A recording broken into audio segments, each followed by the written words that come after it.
Welcome back to High Value Dating. Ladies, today's episode I'm dedicating to you. If you are looking to get with a high value man, I'm going to share all of the secrets that I hear from high value men as a matchmaker on a daily basis.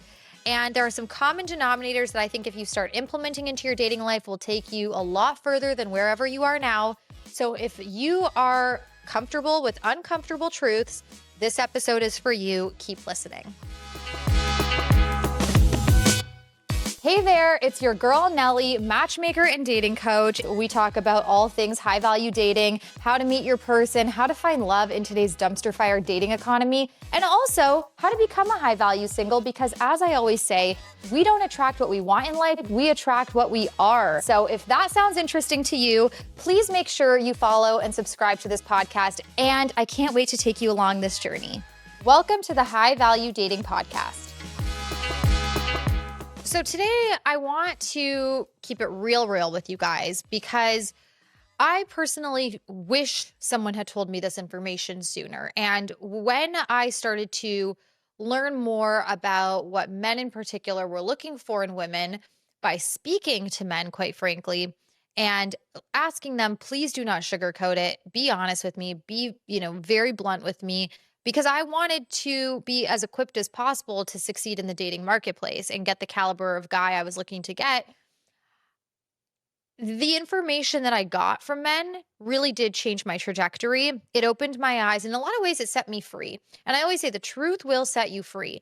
Now, before I kind of dive into some of the common denominators that I hear across the board from men every single day, because I do matchmaking and majority of my clients are men. Majority of my male clients, by the way, are high value men. I would say all of them, scratch that, are high value men. And when I say high value, and I've spoken about this before, I'm talking about, affluent, good looking guys who have leverage in the dating market, right? The top tier guys that most women say that they want to be with. These are the guys that I deal with on a day-to-day basis. These are the guys that pay me tens of thousands of dollars to set them up.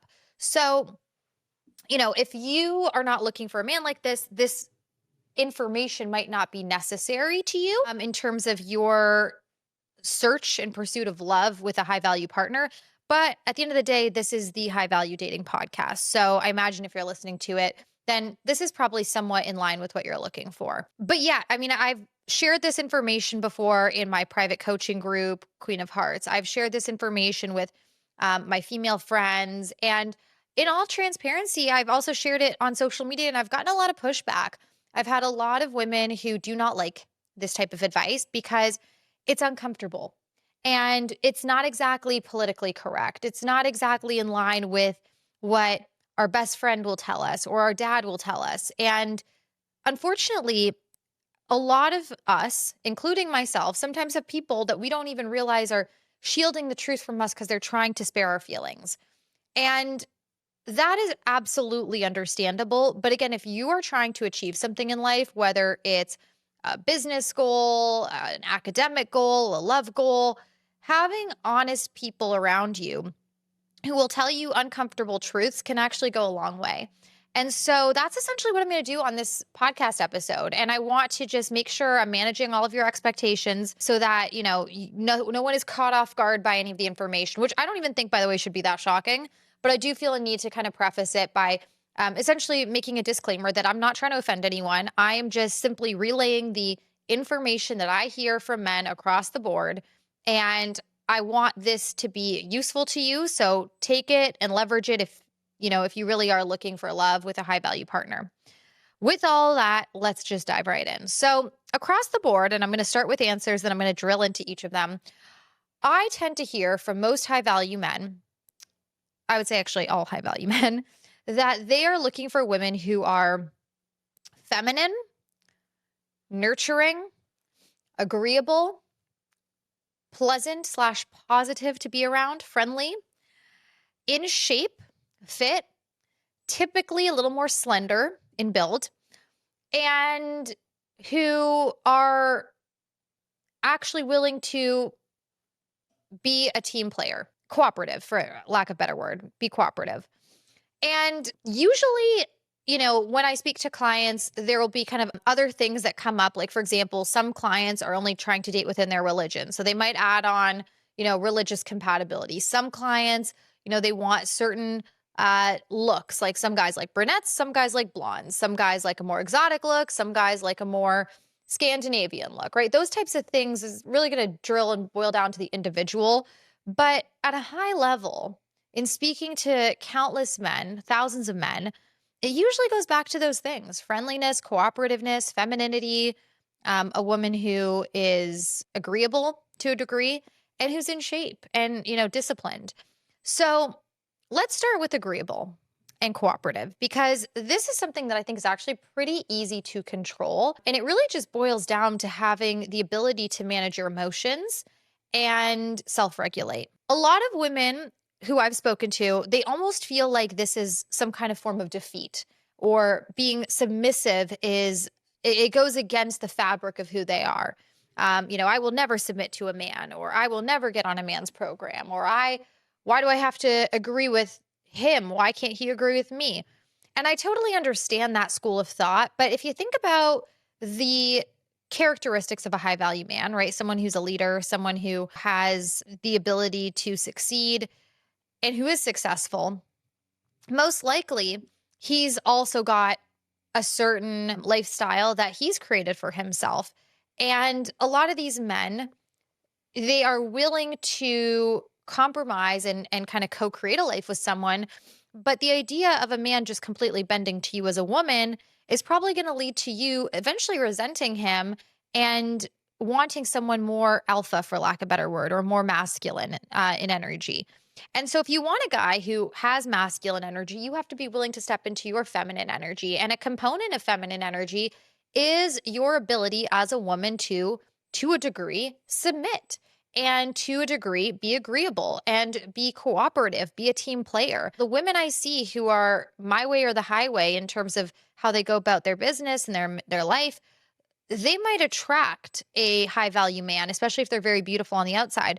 But that type of persona, that's not going to retain a high value man. And at the end of the day, success, in my opinion, as far as relationships and dating go, it is certainly being able to attract the caliber of person you want, but it's more than that, being able to keep that person. And so as a woman, if you want a guy who is going to lead you, you have to be willing to let him lead you. You have to be willing to let him create, a path for you guys. Now, I can already hear the women listening to this. I can hear your thoughts saying, well, there aren't any guys who are leaders anymore.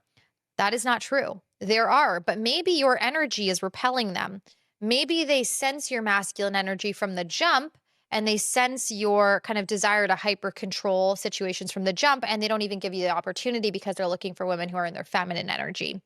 So think about that. Now, how can you become more agreeable? How can you become more cooperative? A lot of this comes down to being open and willing to co-create a life with someone, and also release the reins on your desire to control. When you feel that impulse coming up, check yourself, pause, reflect. Where is this coming from? Also, a lot of it is potentially rooted in insecurity. Maybe past relationships or past trauma have led you to believe that you can't trust a man, you can't depend on a man. Maybe your mom or your grandmother set that precedent for you because maybe you come from a divorced household where it was like never depend on a man. And so you've absorbed that, and it's in turn made you hyper masculine and disagreeable.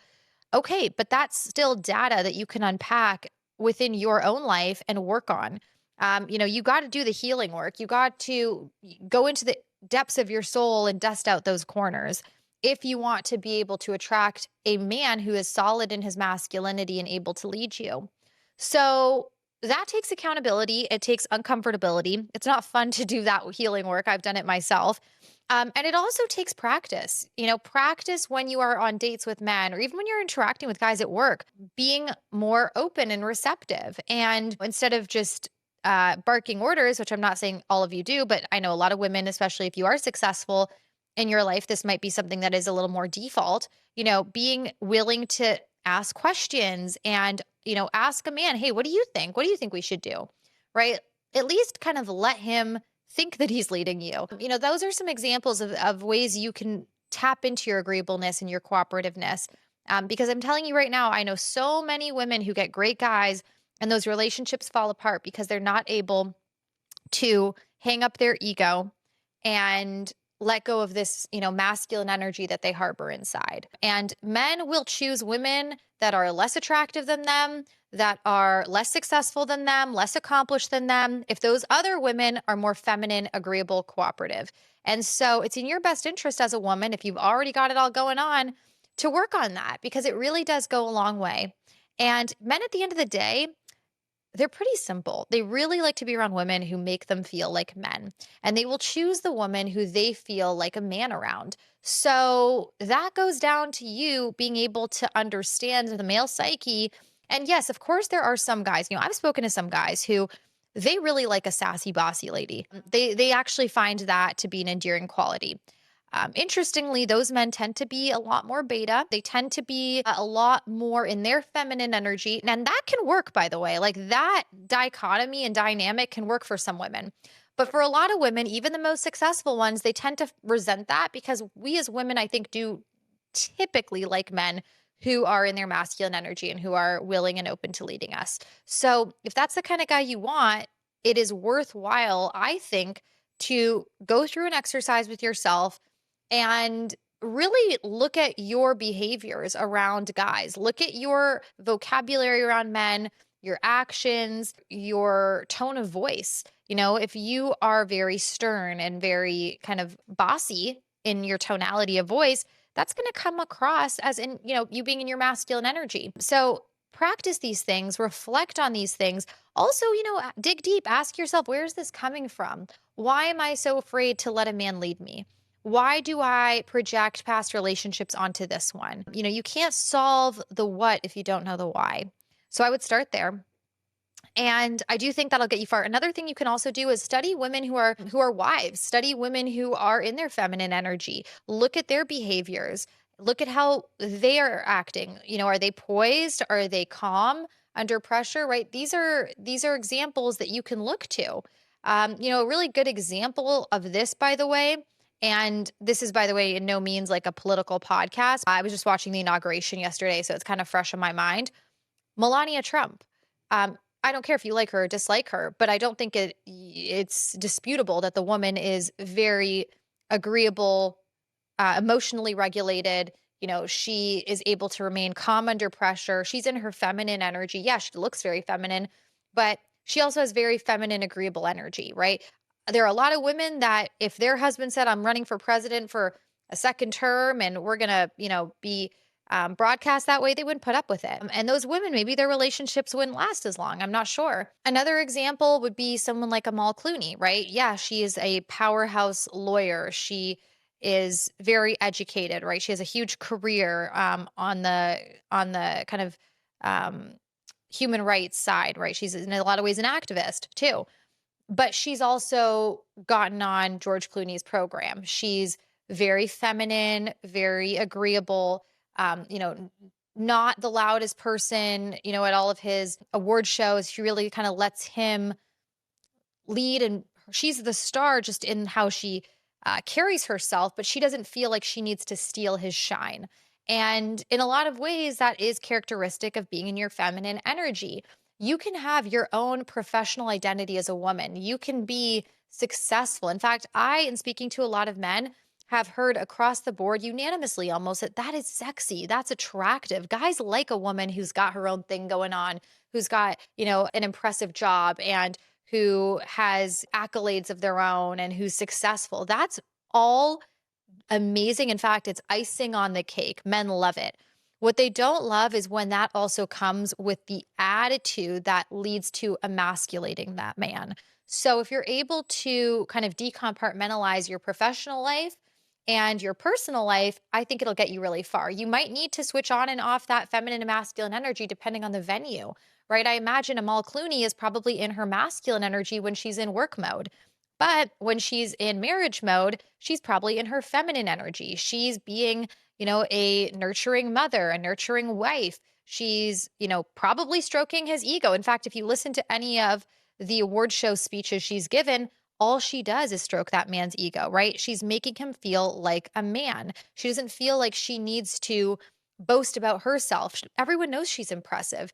That speaks enough volumes. And so that's an example of just, again, understanding the role that you play as a woman in a high value man's life. And yes, it is a role. Different sectors of your life are going to require you to be in different roles, whether that is your role as a mom, your role as a wife, your role as a girlfriend. And so, understanding and embracing that role and the different kind of skill sets that are required for it that may be different than the skill sets that are required for your professional life and the role that you play there is going to get you really far. And, I imagine Amal Clooney doesn't view it as defeat when she's at an award show boasting about George Clooney. I imagine, she takes a lot of pride in it because she recognizes that actually will get her farther with that guy. He's going to give her more because she shows up as the most feminine, cooperative version of herself in that marriage. She was a private person before meeting him. And part of being agreeable, while it might not sound like a compromise to all of you, is being willing to be on a public platform, being willing to leave your private life and be a, public person.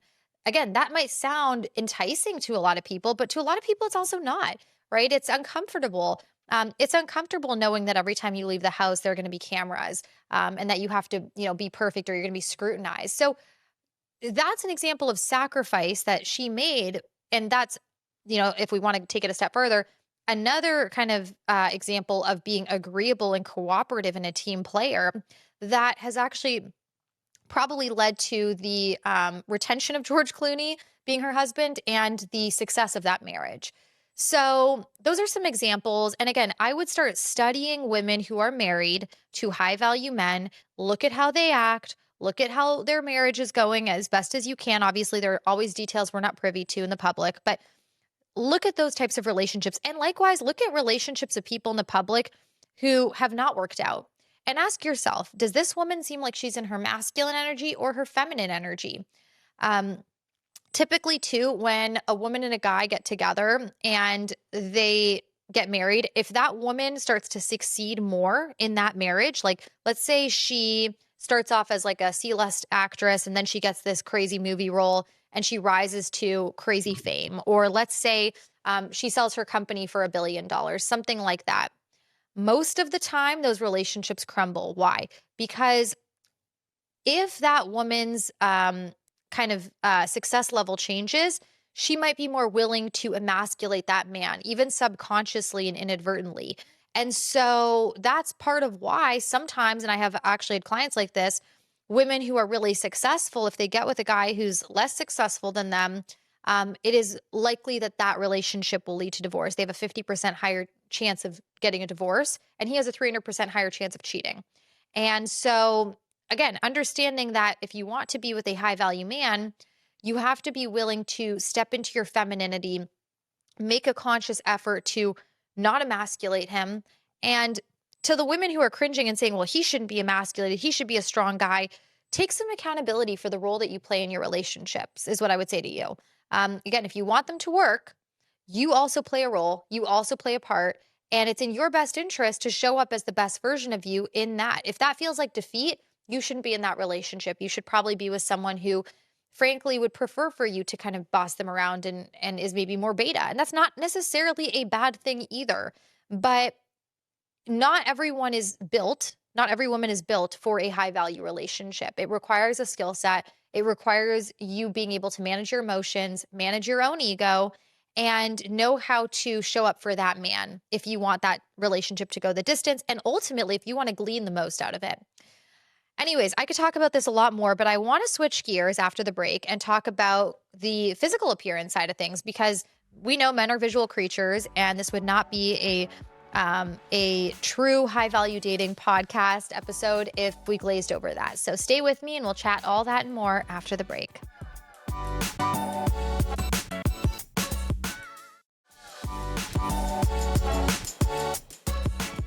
Thanks for staying with me through the break, guys. So as mentioned before, I also want to talk about physical appearance, how you show up visually in the dating market, because in speaking to a lot of men, I do hear across the board pretty consistently that they like women who are fit and in shape.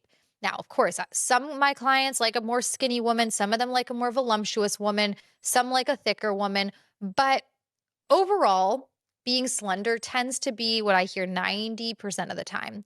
And so, why is this relevant? Because it's something that a lot of us actually can control. And I personally don't subscribe to the notion that we can't. Yes, there are certain, things that are out of the realm of our control, right? I tend to be a little bigger boned. My mom is bigger boned.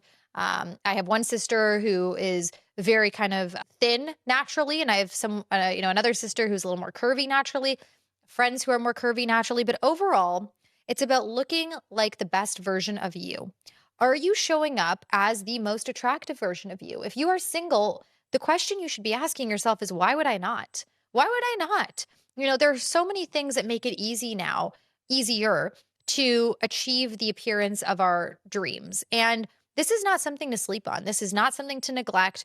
I personally have gone through a massive glow up over the last couple of years simply because I decided that I wanted to learn more about beauty. I wanted to take it into my own hands. And, it's not always the case that you have to undergo a bunch of plastic surgery or, go on some crazy fitness restriction plan. But if you're not currently, leading a healthy, active lifestyle and you are not physically showing up as the best version of you, then it's something to consider. I used the Amal Clooney example before, so I'll bring it up again. She looks good. She looks great. And, you know, she could have been the smartest person that graduated at Oxford. She could be the most prominent lawyer, but if she didn't look good, George Clooney would not have pursued her. Okay, trust me on that. Look at other powerhouse women who are with high value men, right? Carly Kloss, Ivanka Trump, Lauren Sanchez. Yeah, they are all objectively accomplished women, but they're also beautiful. And by the way, all these women have different body types. They're not all supermodels. Lauren Sanchez is petite and curvy, but she's also an Emmy Award winning news reporter. And she also had a big time career of her own, but she looks good. You might not like how she looks. That's not the question, though. But she looks good for her body type. She looks like the best version of herself objectively. Same with Ivanka Trump. Same with um, Carly Kloss, right? Same with Amal Clooney. These women, they're showing up correct. They're coming correct. And it doesn't always require you spending thousands of dollars. Sometimes it's like, hey, I'm going to put sneakers on and I'm going to go do my 10,000 steps a day and I'm going to be consistent about it. I'm not going to eat after 6 p.m. I'm going to stop binge drinking, right? These little micro habits really will take you a long way. And again, it's up to you. You don't have to take this advice. You don't have to look like the best version of yourself. But then don't be surprised when men who are also trying to be the best versions of themselves aren't pursuing you. So it's just food for thought. Again, I hear it across the board. A lot of men like slender women. If you have 15 pounds to lose and you are really trying to get that guy that, you say you want who is higher earning, I would just say, to you, what I say to myself, and I mean this with love, and you do not have to do this, but I would just work on dropping the weight. I really would. Can you afford to let 15 or 20 pounds stand in between you and your relationship goals? Or even 60 pounds, right? And again, I have had clients, by the way, cry when I tell them this, get mad at me. My job as a coach, dating coach, is not to be my clients' friends. It is to help them get to where they want to be, to help them get results. I had one client once, she was definitely obese. And she told me she wanted a guy. She was also in her mid 30s. She told me she wanted a guy who was very fit, childless. He had to be a certain religion. He had to be making over 150K a year. He had to be attractive. It's not unattainable to get a guy like that at all. But if you're not showing up as a fit person yourself, why would you think that a guy who is fit and making a lot of money would want to choose you over a woman who is, hitting all of the prongs as far as high value women qualities go? And part of the reason, by the way, a lot of men ask for fit women, and that doesn't necessarily mean you have to be a bodybuilder. In fact, I would say most of them do not want, masculine looking women. The role of fitness also comes down to discipline because they want to know that you are leading a disciplined life. You have routines in place. When you have kids, if you want kids with them, that you're going to have the routines that are going to keep you in shape. You're not just going to have a child and let all the baby weight get to you. And again, I know these types of topics can be triggering, and these are not comfortable conversations to hear. But maybe this is exactly the conversation you should be hearing. Maybe your friends aren't telling you or your parents aren't telling you. I know society wants to tell us the opposite. I know society likes to say, hey, you can be any size and get any guy you want. And frankly, I personally don't believe in banking on being the exception to the rule. I think it's a lot easier to follow the formula. I'm telling you right now, what I hear come out of the horse's mouth on a daily basis, a lot of these men will not tell you to your face, so I'll tell you. It does help to be fit and in shape. And again, for your body type. That does not mean being a size 0. That does not mean you need to look like Victoria Beckham. It just means being the best version of you physically. Like, I have lost about 25 pounds in the past few years. My weight ebbs and flows. I'm naturally not a super skinny person. Actually, obesity runs in my family. So, I love to eat. I don't drink, I don't do drugs, but food and sugar is 100% my drug of choice. So it does take a lot of discipline. It does take, sometimes establishing habits that make it easier to maintain a good weight. But what I can tell you is when I lost the weight, I not only felt more confident in my skin, I was able to finally, like, literally this year, it was the first year I actually felt comfortable not only wearing one piece swimsuits, but actually wearing a bikini too. So there's the confidence aspect that comes with feeling really good in your skin. But yeah, the caliber of man that I was able to attract post weight loss was definitely higher. I can just tell you that, like, girl to girl, honestly, it was way higher. So, again, do what you feel most comfortable with. But if you don't have a fitness routine, and you have unhealthy eating habits, or unhealthy drinking habits and lifestyle choices, really take a hard look at them and ask yourself, is this holding me back in dating and love? For me too, I'll tell you, like, in full transparency, one of the reasons it took me so many years to lose the weight is because I had a weird fear that if I lost the weight, I would lose my sense of humor. I would lose my funniness. I somehow, like, correlated being thin and in shape to being bitchy. I don't know why. You can be who you are and still look good. In fact, I think it's actually really fun to look your best and be smart and be successful. Why not be the full trifecta? Again, in whatever capacity that makes the most sense for you. I'll take it a step farther too. Like, how you present yourself on social media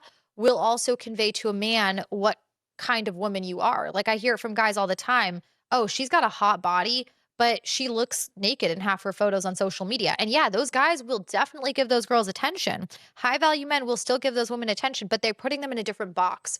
They're putting them in the short term situationship or hookup box. They're not putting them in the wifey box. If you want to be in the wifey box, it's also how you brand yourself on social media. I'd rather you have 2 photos on Instagram of you looking classy than 200 photos of you looking trashy. Think about the ladies I listed out earlier: Amal Clooney, Lauren Sanchez, Ivanka Trump, Carly Kloss, right? Anyone really that comes to mind, who's married to a successful man. Think about the way they're presenting themselves. Most likely they are gearing more toward the classy side. So obviously, there are shades of gray, but you owe it to yourself to think about your digital footprint, ladies, because men are definitely looking at your Instagram. They're looking at the photos that you post and they're making a judgment call based on them. There's a lot that is sometimes, what do they say? Like, a photo says 1,000 words or something. Just think about those things. And again, you don't have to do any of this, but I just, as a dating coach and matchmaker, would be lying to you if I said this was not relevant and it didn't come up in my conversations every day with high value men.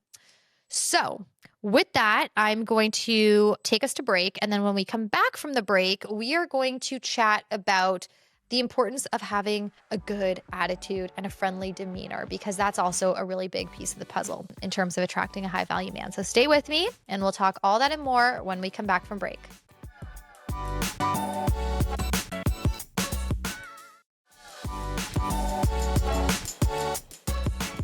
Thanks for staying with me through the break, guys. So, as mentioned before we went to break, there's also a personality component that, of course, comes into play. Now, if you think about the experience of being on a dating app, most men are not going to be able to gauge your personality on a two-dimensional platform, right? They're looking at your bio, they're looking at your photos mostly, and they're making a judgment call. Do I swipe right or do I swipe left?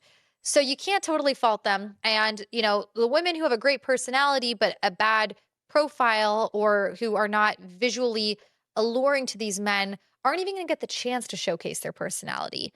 But it doesn't change the fact that eventually, if you've already gotten the guy interested, he's going to want to get to know your personality. And if your personality stinks and you are negative and complaining, it's not going to get you very far. Actually, I have a story about this. I have a friend of mine who went on a ski trip, a very luxurious ski trip with a girl he was seeing over the holidays. And she was objectively gorgeous, very successful, feminine energy. And I said to him after the holidays, "How was your trip? It looked amazing."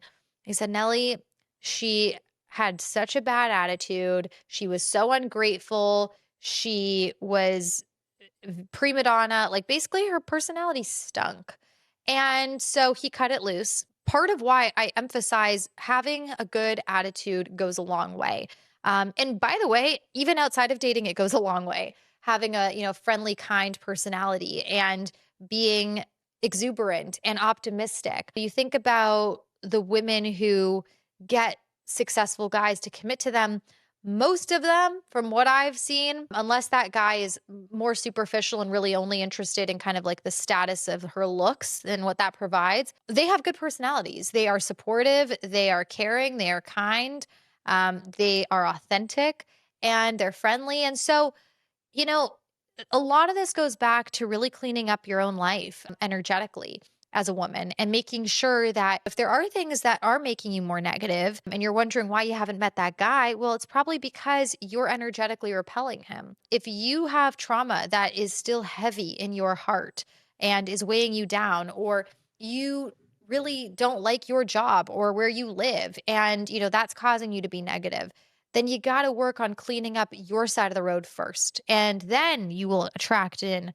a guy who is great and has a good personality too, and retain him, by the way. So, taking on a friendly personality is going to get you very far in dating and in relationships, especially. Again, it's not enough, and it doesn't even really matter if you're attracting great guys if your personality is pushing them away. So, think about that. And if you don't know if you have a good personality or not, maybe it's worth pulling aside a good friend of yours and saying, "Hey, do you think that I'm nice? Like, can we actually have a conversation about this in an honest way?" Like, or even a family member. Usually, family is going to be a little more honest, maybe, than friends. You have to have a positive attitude. And I would even say an exuberant attitude.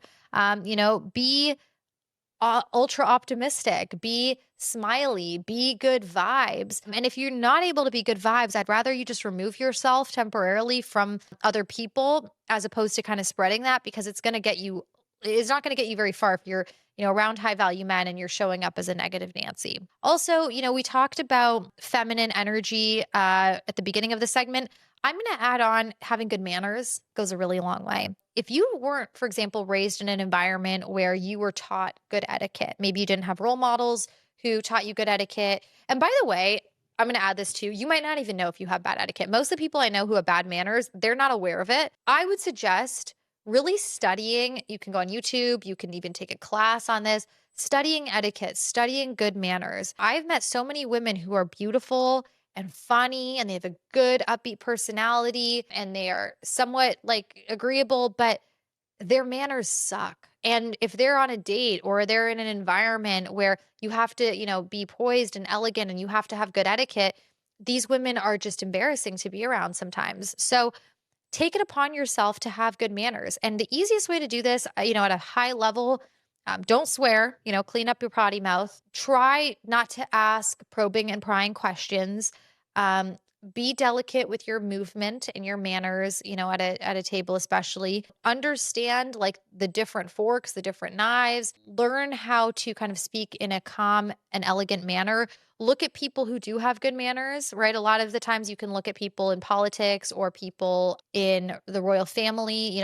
Typically those people are actually trained to have good etiquette and manners. Study those people. And again, if you have to, take a course on it, study it on YouTube. It really does go a long way, especially if you're trying to break into a higher realm of society. They are not going to put up with bad manners. So again, you don't have to do these things if you don't want to.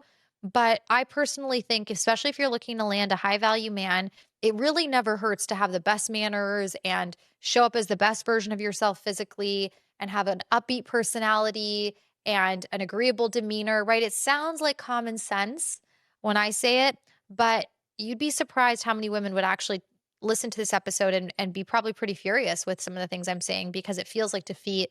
It goes against the recent cultural movement that has been sweeping society and telling women that actually you should just be who you are. Well, where's that getting you? Right? How far is that getting you? I speak to these guys all the time after dates.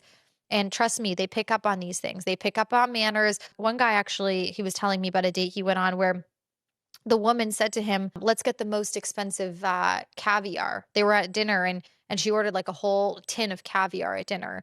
Or it's like the girl who sits down at dinner and she orders the lobster. Look, you can order what you want, but it's just not really classy, right? If someone invites you to a dinner to order the most expensive thing on the menu. So think about these things in the context of your dating life. And if your attitude is, well, I could just pay for the lobster myself, like, then why are you on the date? You want the guy to pay for you on the date, I'm sure, right? And he probably will if he's a high value, classy man. But again, read the room. Read the room, understand etiquette, understand manners. It will get you a heck of a long way in dating. I could talk a lot more on this. So if you guys want me to kind of do a second segment of this episode, feel free to leave a comment on YouTube or send me a message on Instagram. I'm more than happy to do so. And by the way, if you're enjoying the High Value Dating podcast, please leave a rating and review on Spotify, Apple, or wherever you're listening to this. If you're watching on YouTube, please subscribe. It really means a lot. If you have a question that you would like me to address on a future episode, you can always send me a voice note on Instagram. And I think that's a good place to land. So hopefully you guys enjoyed this episode. I really enjoyed talking about these topics, and I will chat with you in the next episode. Sending you love and abundance. Bye, guys.